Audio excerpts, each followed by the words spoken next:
പ്രതിഷേധത്തിനിടെ Pathanamthitta Maniyar executive എഞ്ചിനീയറുടെ office പൂട്ടി youth Congress. പഴക്കം ചെന്ന ബാരേജിന്റെ ഷട്ടറുകൾ മാറ്റണമെന്നാവശ്യപ്പെട്ടായിരുന്നു പ്രതിഷേധം. ഉദ്യോഗസ്ഥർ കൃത്യമായി മറുപടി നൽകുന്നില്ലെന്ന് യൂത്ത് കോൺഗ്രസ് പ്രവർത്തകർ ആരോപിച്ചു. യൂത്ത് കോൺഗ്രസ് പ്രവർത്തകരെ പോലീസ് എത്തി അറസ്റ്റ് ചെയ്ത് നീക്കി. പ്രവീൺ പുരുഷോത്തമനുണ്ട് വിവരങ്ങളുമായി പത്തനംതിട്ടയിൽ നിന്ന്. പ്രവീൺ, എന്താണ് സംഭവിച്ചത് അവിടെ?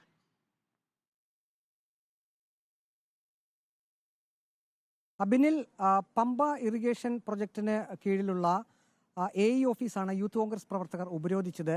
മണിയാർ ബാരേജിന്റെ ഷട്ടറുകൾ കാലപ്പഴക്കം ചെന്നതാണ്. 5 ഷട്ടറുകളാണ് മണിയാർ ബാരേജിന് ഉള്ളത്. ഇത് കക്കാട്ടാറിലാണ് മണിയാർ ബാരേജ് സ്ഥിതി ചെയ്യുന്നത്. ഏകദേശം 50 വർഷത്തോളം പഴക്കമുള്ള ഒരു ബാരേജാണിത്.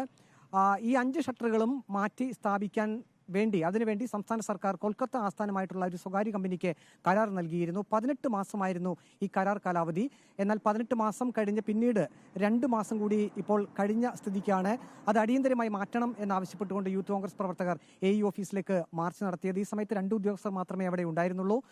ഈ ഉദ്യോഗസ്ഥരിൽ അവർ കാര്യങ്ങൾ വിശദമാക്കിയെങ്കിലും അതിൽ തൃപ്തരായില്ല യൂത്ത് കോൺഗ്രസ് പ്രവർത്തകർ. തുടർന്ന് വിഷയത്തിൽ കളക്ടറും വകുപ്പ് മന്ത്രിയും ഇടപെടണമെന്ന ഒരു ആവശ്യം യൂത്ത് കോൺഗ്രസ് പ്രവർത്തകർ ഉന്നയിച്ചു. പിന്നീട് ഉന്നത ഉദ്യോഗസ്ഥർ സ്ഥലത്തേക്ക് എത്തി യൂത്ത് കോൺഗ്രസ് പ്രവർത്തകരുമായി സംസാരിച്ചു. ഈ 5 ഷട്ടറുകളും വരുന്ന ഓഗസ്റ്റ് മാസത്തിന് മുമ്പ് അതിൻ്റെ നിർമ്മാണ പ്രവർത്തനങ്ങൾ തീർക്കാം എന്നൊരു ഉറപ്പാണ് ഉദ്യോഗസ്ഥർ നൽകിയത്. മഴക്കാലത്ത് അത് മാറ്റുക എന്നുള്ളത് അസാധ്യമായിട്ടുള്ളൊരു കാര്യമാണ്. മഴ തോർന്നു നിൽക്കുന്ന സമയങ്ങളിൽ അതിൻ്റെ അറ്റകുറ്റപ്പണികൾ നടത്താമെന്നാണ് ഉദ്യോഗസ്ഥർ അറിയിച്ചത്. അതേസമയം തന്നെ വേനൽക്കാലത്ത് ഇതെന്തുകൊണ്ട് ഷട്ടറുകൾ മാറ്റി സ്ഥാപിച്ചില്ല എന്നായിരുന്നു യൂത്ത് കോൺഗ്രസ് പ്രവർത്തകരുടെ ചോദ്യം. അതിന് ഉദ്യോഗസ്ഥർ മറുപടി നൽകിയത് ആ സമയത്ത് വെള്ളത്തിന് ക്ഷാമമുള്ള ഒരു സന്ദർഭമാണ്. കുടിവെള്ള വിതരണം, ഒപ്പം തന്നെ കൃഷിക്ക് ആവശ്യമായിട്ടുള്ള ജലവിതരണം എല്ലാം തന്നെ ഈ പമ്പ ഇറിഗേഷൻ പ്രൊജക്ടിന്റെ മണിയാർ ബാരേജിൽ നിന്നും ഉപകനാലുകൾ വഴിയാണ് നടത്തുന്നത്. അപ്പോൾ ആ സമയത്ത് ഷട്ടറുകൾ മാറ്റി സ്ഥാപിക്കുക എന്നുള്ളത് സാധ്യമല്ല എന്നാണ് ഉദ്യോഗസ്ഥർ അറിയിച്ചത്. അതിനുശേഷം പോലീസ് എത്തി പ്രവർത്തകരെ അറസ്റ്റ് ചെയ്ത് നീക്കുകയായിരുന്നു. വ്യക്തമാണ്. പ്രവീൺ പുരുഷോത്തമനാണ് വിവരങ്ങൾ നൽകിയത്.